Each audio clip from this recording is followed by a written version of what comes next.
चलिए अगली खबर आपको बता दें कि भारत ने तीसरे वॉइस ऑफ ग्लोबल साउथ शिखर सम्मेलन की मेजबानी की है। इस शिखर सम्मेलन का विषय है सतत भविष्य के लिए एक सशक्त ग्लोबल साउथ।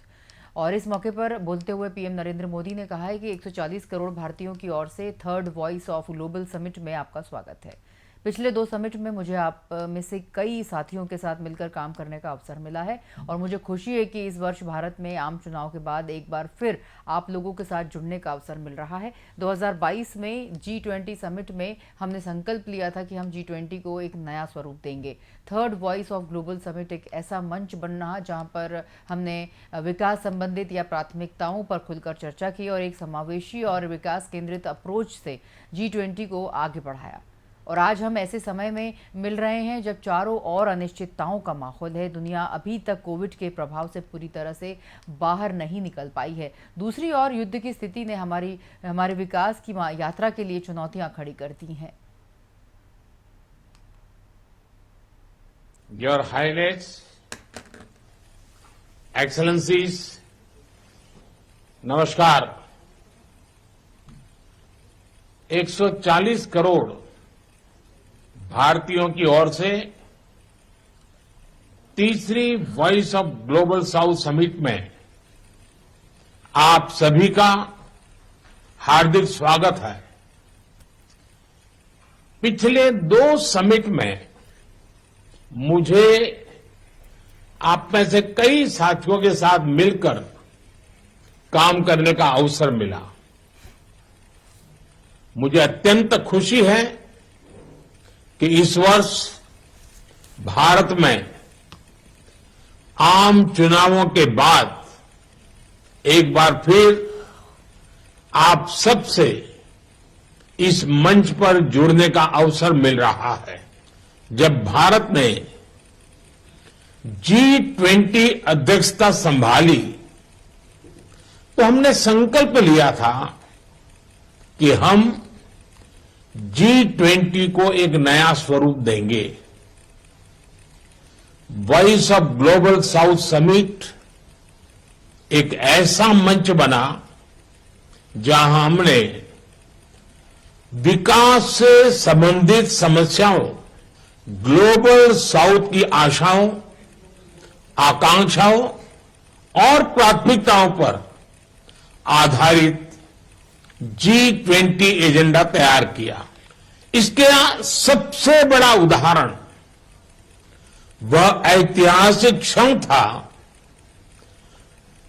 जब अफ्रीकन यूनियन ने G20 में स्थायी सदस्यता ग्रहण की।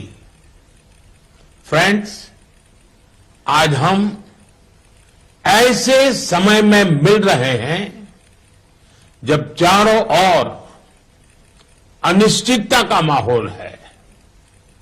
दुनिया अभी तक कोविड के प्रभाव से पूरी तरह बाहर नहीं निकल पाई है।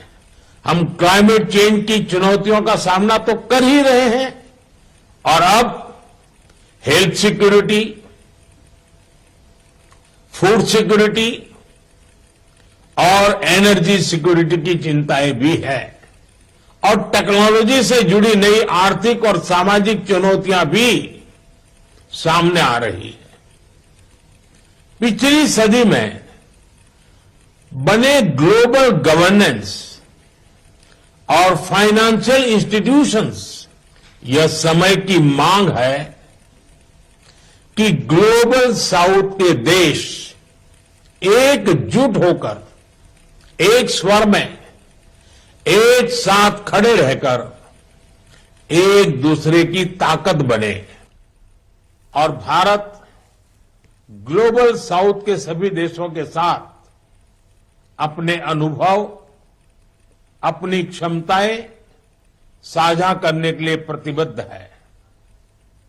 इंफ्रास्ट्रक्चर, डिजिटल और एनर्जी कनेक्टिविटी से हमारे आपसी सहयोग को बढ़ावा मिला है। मिशन लाइफ के अंतर्गत हम न केवल भारत में बल्कि पार्टनर देशों में भी रूफटॉप सोलर और रिन्यूएबल पावर जनरेशन को प्राथमिकता दे रहे हैं। यूपीआई से जोड़ने की पहल की है।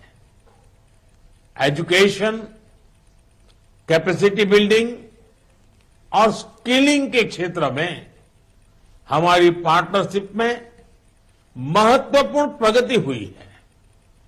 पिछले वर्ष global south young development forum की भी शुरुआत की गई और दक्षिण यानी ग्लोबल साउथ एक्सीलेंस सेंटर हमारे बीच कैपेसिटी बिल्डिंग, स्किलिंग और नॉलेज शेयरिंग पर काम कर रहा है। फ्रेंड्स, समावेशी विकास में डिजिटल पब्लिक इंफ्रास्ट्रक्चर यानी डीपीआई का योगदान किसी क्रांति से कम नहीं है कि ग्लोबल साउथ के 12 पार्टनर्स के साथ इंडिया स्टैक साझा करने संबंधित समझौते हो चुके हैं। भारत एक फर्स्ट रिस्पॉन्डर की तरह अपने मित्र देशों की सहायता कर रहा है।